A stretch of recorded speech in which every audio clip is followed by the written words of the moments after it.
What's up, guys? This is Jeff Gustafson, host of the Raw Trainer Files, episode 2.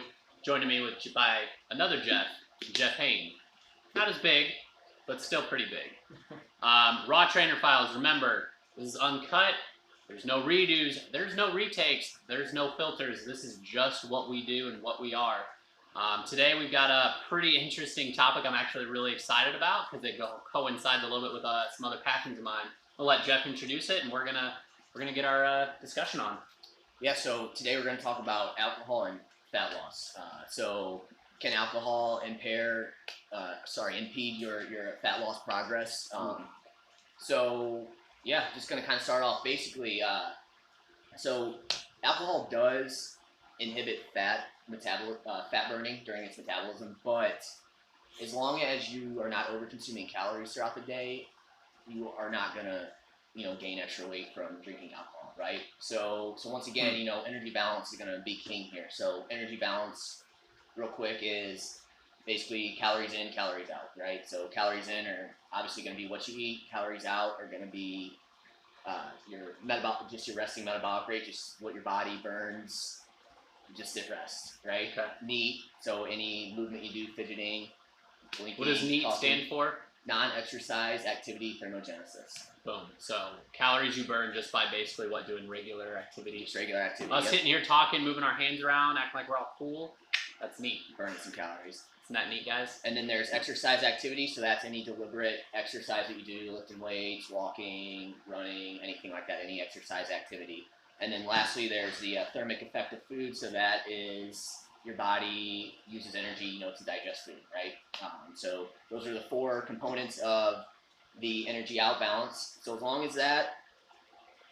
as you're consuming less calories than you are expending, you're going to be in a negative energy balance, so you can, enjoy alcohol and Okay. you can still see fat loss progress. So yeah, it makes sense. At the end of the day, yeah, calories in, calories out makes sense, right? Something to be careful of, though. It's very easy to overconsume a ton of alcohol calories pretty easily. So example, right? We all know, some of you guys might not, right? Every gram protein, carb, you got 4 calories. Every gram of fat, you got 9. Every gram of alcohol, 7. It's a pretty energy dense nutrient. I don't even know if I'd really call it a nutrient, to be honest. It's just because it doesn't really do anything helpful for you. Right.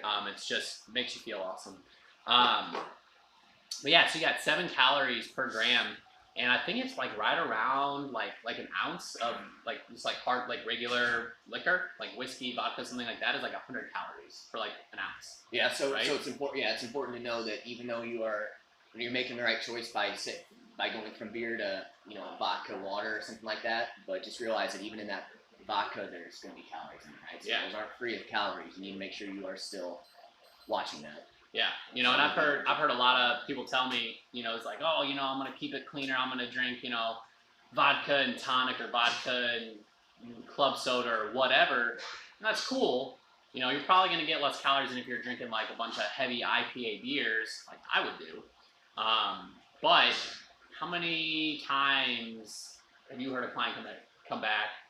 And if not, I'll share as many as mine. But it's like, oh yeah, I just had vodka and club soda at the party. Cool. How many did you have? Oh, like 7 or 8. So you consume like 800 calories. Yep. Yeah. In pure alcohol. Sweet. Well, and then kind of just to go off that, so that has energy, but once again, like we said, as long as you stay in an energy deficit, your fat loss will be fine. Right. But here's the other big thing: when you start, the more you drink, the more likely your inhibitions kick in, right? So you don't indirect. So then you are more likely to overconsume foods too, right? So it's not necessarily that there's the direct cause of fat loss, but then there's the indirect cause of you are just like, I don't care, I'm gonna eat whatever the fuck I want, and it doesn't matter to me, right? And that's where I think most people fuck up, is when they overconsume foods when they're drunk or consuming. Yeah. How many times have you, on a late night, some drinking, just screw it, running through the Taco Bell drive-thru. You know what I mean? Like, I've done it. I'm a freaking trainer, for crying out loud. So yeah, that indirect cause right there, like lower inhibition, probably a lot more likely to cheat on your diet and eat a lot of bad food. So you could come out of that night of going out easily, maybe an extra 2,000 to 3,000 calories just from that one night. And that's a lot, guys. You do that once or twice a week, and that's gonna add up over time. You could be good throughout the week and be in a deficit, but then you have one of those nights where you don't care and you eat whatever, and it's just going to derail your progress. So that's something to look out for. When you ask yourself, well, I'm doing everything I need to do throughout the week, but then the weekend comes and you just don't care, and that can ruin your progress that you made throughout the week. That is a real thing, unfortunately. Yeah, it is. Yeah, I mean, think about it. So typically for weight loss, we recommend somewhere in that 1 to 2 pounds per week range, depending upon where you start, right? But anyway, so if you're trying to lose a pound a week, remember there's 3,500 calories in a pound of fat. So if you do a 500 calorie deficit a day for 7 days, you're going to lose 1 pound in 1 week. So if you do that Monday through Friday, Saturday night rolls around, 7 or 8 vodka tonics. There you go. You're up 700 to 800 calories. Inhibition's lowered. You order the burger and fries. There's about 1,000 calorie meal right there, right? Maybe have a couple more drinks. Maybe when you get home, you're super hungry again. You smash a frozen pizza you have in your freezer. It's probably another 500 or 600 calories. So before you know it, at the end of the night, you're in a 2,500 to 3,000 surplus. You just undid everything you did Monday through Friday. And that's assuming you get back on track and eat really well on Sunday, which, let's be honest, after the day after some drinking, got hangover, probably not going to get your diet back on point the next day, right? So, it's a slippery slope. You gotta, alcohol, while you can lose weight and still drink, it's not optimal to be in that mindset of like, I can just drink, just gotta make sure I eat less, because it's gonna cause you to eat more, actually. Yeah. Most likely. I think some takeaways from that are if you do drink, moderation. Yeah. Because 100%. Obviously the more you drink, the more likely you are to not give a fuck what you do. So cut back, moderation, that's going to help you make better choices throughout the night too, right? Because you're still going to be thinking clearly and everything. One thing I wanted to hit on too, you talked to all those meals you were talking about foods like burgers, pizza, right? It's not like you're going to be eating nutrient-dense foods like broccoli or chicken or something like that. You're going to be eating things like burgers and pizza. So look out for that. And then the other thing that you talked about was the next day. So that's the other thing with alcohol too. The more you drink, and then your sleep is going to be affected too, right? So that's going to be the other thing. Yeah, it sedates you, but you don't get that deep quality sleep that you need, and so that's going to affect your next day as well. You're already going to have, when you don't get good sleep, you're already going to have cravings the next day. So add that on top of that as well. Another thing that alcohol can do that you just need to be aware of.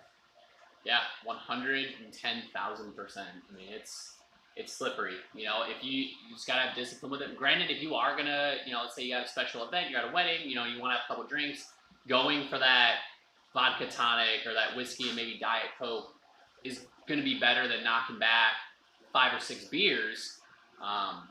Beer's pretty calorie heavy, especially if you're going to drink something heavier like an IPA or something like that. Your average IPA beer is probably going to run you like 250 to 300 calories a pop for a 12-ounce serving.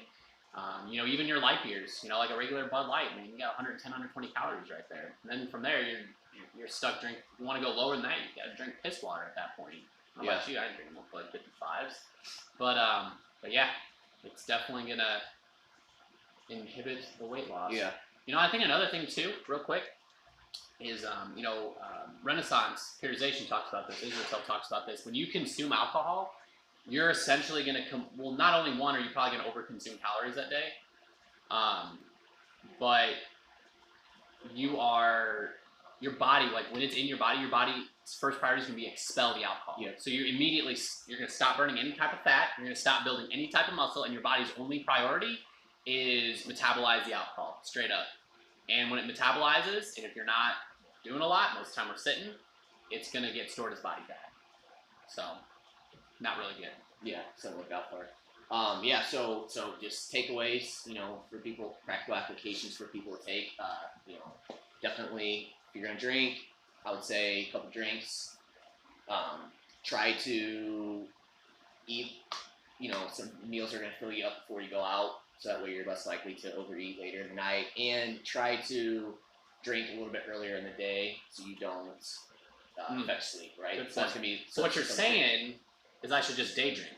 Yes, if you're gonna drink, day drink. Sweet. I love day drinking.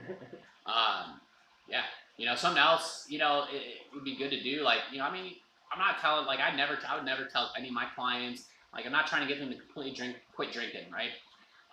But, if you have goals, like, you have to be willing to give some stuff up, right? Yeah. You got to weigh what's more important, giving up my whiskey or losing the 20 pounds I want, or 30, or whatever the goal might be, or putting on that 10 pounds of muscle, or being able to squat that 405. It's more important at that point in time, right? Drinking whiskey is more important. Having that social time, don't stop. But just also realize, probably not going to achieve that fitness goal at the same time, or if you do, it's going to take significantly longer. But then you also have to look at quantity, like how much alcohol you're actually consuming, stuff like that. Like, that can all play a role as well. But also, thinking about like this, like, some alcohol can be expensive, right? Nice bottle of whiskey, run you what? 50, 60, 70 bucks on average. Good 6-pack of beer nowadays. If you want something craft, probably gonna pay at least, 10, 11, 12 bucks. So it starts adding up. Cut that alcohol out for a little while, resensitizes your body to it. So next time you want to drink, hey, instead of having a drink or needing to drink, 6 or 7 beers, maybe you only need 1 or 2 now. Or, you don't need as much alcohol anymore to feel really good. Just saying. Cut back, the tolerance. Resensitizes it. Yeah, Resensitizes your body to it. So, I'm trying to think. So, I mean, what else? Anything else you want to add? No, I think we hit on it. So, takeaways. My main takeaways is, actually, I don't really have any main takeaways. Just if you want to reach goals, Moderation. Just don't do it. Just don't freaking do it. That's my takeaway. Just don't do it. Or if you have to do it, moderation. Yeah, you can moderate. Yeah, moderation. That's your takeaway. My takeaway is moderation. 1 to 2 times a week if you have to, preferably once a week, and as far away from sleep and exercise as possible. Okay. Those would be my main takeaways. Okay. Yeah, I mean that makes sense. So, I remember what my takeaway is now. Day drink. Day drink more often. So beers at lunchtime from now on, guys. Yeah, we'll do that. So, I'll put a link to some of these sites we referenced, like Renaissance, in the description below. I'll put Jeff's Instagram, Facebook handles on that description. As always, drop us a comment, drop us a DM. Let us know what you think of these videos. Guys, remember, we're learning with you, right? We wanna hear feedback. We wanna make this as valuable as we can. Remember, the raw trainer files. It's uncut, it's unfiltered, it's unedited. This is just us. So, until next time, episode 3. We'll see you then. Peace.